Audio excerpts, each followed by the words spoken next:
Boa tarde a todos. É um desafio, né? Estar aqui nesse formato na tela, vou aqui olhando os quadradinhos, e que bom que a gente tem essa oportunidade para a gente pensar, discutir, problematizar a pandemia, estando ainda no enfrentamento da pandemia. Então, mais do que conclusões, verdades, o que eu vou, né, me propor aqui a dividir com vocês são mais questionamentos. Então, eu vou tentar não usar os 30 minutos também para escutá-los, né? Acho que vai ser interessante. Então, eu sou a Márcia Campos, eu sou psicanalista, e o meu encontro com a psicanálise se deu no território da universidade. Primeiro como iniciação científica, depois mestrado, depois doutorado. Então, eu acho que também é um lugar atípico, digamos assim, de como eu me encontrei com a psicanálise. Além desse lugar, assim, eu trabalhei em enfermaria pediátrica e depois UTI pediátrica. Então, percebam que esse setting, para além do consultório, sempre foi um desafio no exercício da psicanálise para mim. Então, eu me vejo bastante desafiada a pensar aí os atendimentos online e a pandemia, justamente por essa pré-história. Bom, além do consultório particular, eu atendo clínica social pelo Centro de Estudos Psicanalíticos. Durante a pandemia, participei e participo de projetos que se dispõem a escutar qualquer pessoa que queira falar. Então, participei do Fale Conosco no início da pandemia, participo do Siga Freud, participo também do projeto Redescobrir, que são diferentes grupos que me permite ter contato com diferentes tipos de pessoas, pacientes, e que me obriga a estar num constante repensar e um constante, acho que me interrogar sobre isso que acontece nos atendimentos, nos encontros terapêuticos. Então, é isso, eu sou bastante questionadora. E esses questionamentos que eu venho dividir com vocês hoje. Eu vou pedir só tomar liberdade de ler 2 fragmentos, e aí eu recorro à literatura, que é sobre a peste. Vamos lá. Já não havia, então, destinos individuais, mas uma história coletiva, que era a peste, e sentimentos compartilhados por todos. O maior era a separação e o exílio, com o que isso comportava de medo e revolta. Outro fragmento dessa mesma obra. Ainda bem, continuou o outro, que eu tenho o meu trabalho. Sim, isso é uma vantagem. Então, eu agradeço, né, o fato de ter esse trabalho como analista durante a pandemia, que agora já estamos aí abrindo, né, o 11º mês, e agradeço as pessoas que confiaram, né, suas histórias, suas angústias, e espero conseguir dar um destino honroso para essa experiência. Bom, eu encaro a pandemia como pandemias. A articulação, a subjetivação desse momento Não me parece um só. Acho que são vários, tenho percebido que o modo como a pandemia é encarada, o modo como ela é vivida, os tipos de adoecimento e sofrimento que ela promove ou potencializa nas pessoas, daria para a gente usar o termo pandemias, o qual eu prefiro. Eu vou contar para vocês o seguinte, eu não tinha muita experiência com atendimento online. Eu tinha uma experiência de pacientes já comigo há algum tempo, que mudaram de país, então, situações mais episódicas. E aí, desde março, eu me vi compulsoriamente precisando me adaptar ou compreender como é que isso seria possível. E eu divido com vocês uma situação que foi a seguinte: depois de muitos dias seguidos, lá em março ainda do ano passado, muitos dias seguidos em casa, e eu moro num apartamento que não tem uma área externa, é um bloco de concreto, e né, esse excesso de funções que foram, assim, vividas dentro de casa, né? Depois desse excesso de dias, nesse excesso de funções, eu prestei atenção, sabe, num ventinho que escapou pela janela, e aquela brisa gelada, assim, me fez perceber e ficar atenta ao que significava para mim essa mudança. Como estar em casa e nesse excesso de trabalho denunciava uma mudança e era só o começo. Em março era só o começo. E eu fiquei bastante emocionada com essa experiência, porque ela me convocou a, primeiro, ter paciência com a novidade, e segundo, para ter disposição. E é disso que eu vou falar. Acho que o primeiro conjunto de adaptações pelas quais eu precisei passar se deu nos atendimentos do consultório particular. Então, com cada paciente, de um modo artesanal, sem um protocolo pré-definido, eu fui combinando com cada paciente como seria o atendimento online a partir de então.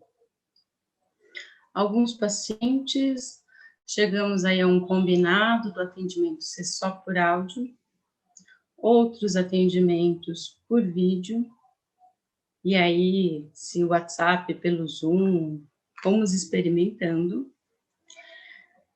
Posso dizer que alguns pacientes não toparam migrar do presencial para o online. Outros pacientes migraram para o vídeo, outros optaram pelo áudio. A frequência das sessões também eu não fiz uma justa posição, né? Eu não tentei encaixar o horário, que era no presencial, no online, porque novos fatores estavam ali em jogo. Por exemplo, a privacidade. Nem todos os pacientes, estando em casa, tinham a privacidade para poder terem as suas sessões. Presenciei, então, né, sessões no carro, no banheiro, até no velório. Já aconteceu. Então, o que me diz que esse momento, né, de pandemia ele é bastante singular, bastante especial. Vou dizer para vocês, eu ainda não retornei aos atendimentos presenciais. Então, vou ficar devendo a como é que seria o paciente que atendi presencial, foi para online e voltou para o presencial. Não sei ainda qual o barulho que isso vai fazer nas pessoas e em mim. Isso a conferir. Também não sei se o paciente que estava no presencial não topou online, se ele volta no presencial. Aí o futuro que vai responder, ainda não sei. Mas vejam quantas questões já são possíveis de serem formuladas nessa experiência do atendimento online compulsório. Isso eu acho interessante. De maneira geral, o que me orientou, né, a condução desse primeiro impacto da pandemia foi a noção winnicottiana, que ele traz da adaptação. Ele diz o seguinte, quando teoriza o conceito da mãe suficientemente boa. Ele diz que a mãe suficientemente boa é diferente da boa mãe. É uma mãe que falha. Mas é uma mãe que está atenta em se adaptar às necessidades do bebê, e não o contrário. Não é uma mãe invasiva, não é uma mãe que impõe um ritmo, por exemplo, das mamadas, a cada 3 horas tem que ser assim. É uma mãe que se adapta, que vai no jogo, na dança, com o bebê, criando esse vínculo. Então, essa imagem me ajudou, da mãe suficientemente boa, em Winnicott, me ajudou a fazer e acolher essa mudança de setting. Alguns efeitos já possíveis de serem compartilhados com vocês.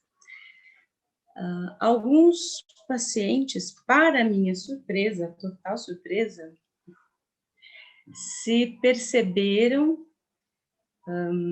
muito mais entregues às suas análises do que a experiência presencial. Isso é uma surpresa.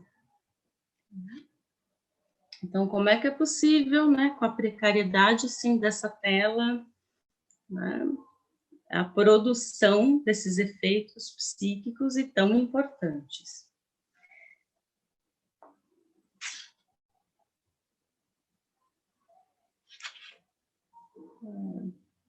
Então, essa foi, assim, a grande surpresa, né? Temos uma produção psíquica sustentada nesse modelo online.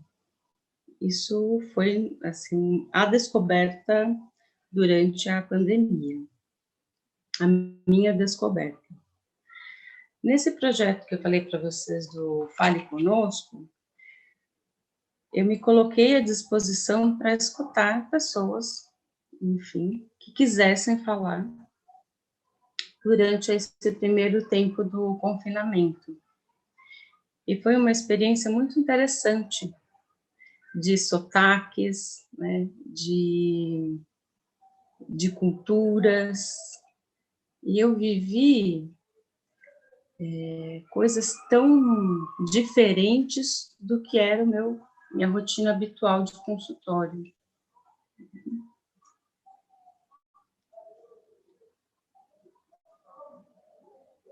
Por exemplo, estou me lembrando agora de uma pessoa em que ela se nomeou muito aperreada, né? Diferente de estou angustiada ou ansiosa, como a palavra que ela escolheu para se apresentar, para se nomear, dizia ali, né, do seu ambiente imediato.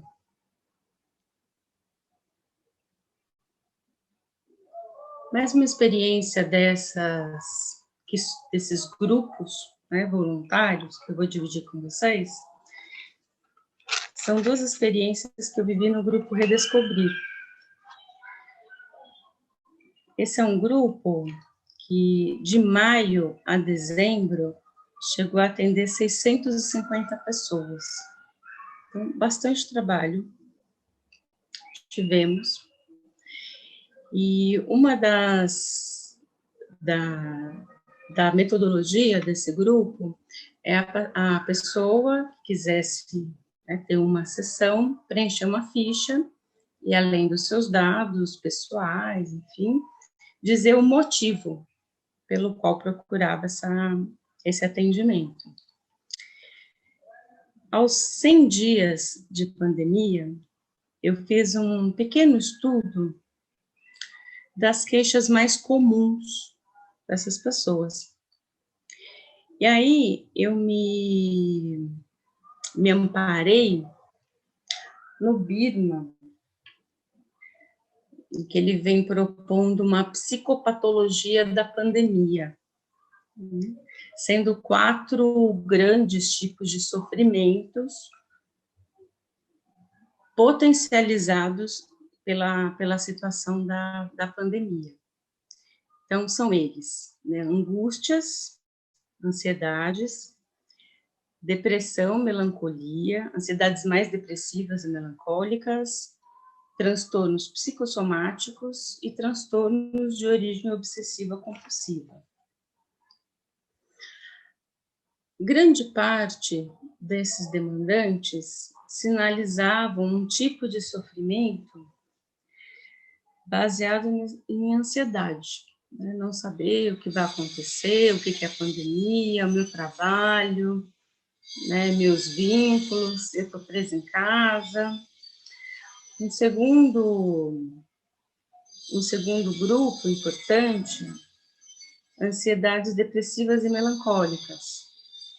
Disso não vai acabar nunca, estou presa no tempo. Ou, de fato, né, as pessoas que perderam entes queridos, familiares aí para a Covid, perderam renda, perderam trabalho.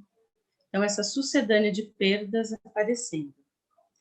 Um outro eixo aí de sofrimento disparado foram transtornos psicossomáticos. Né?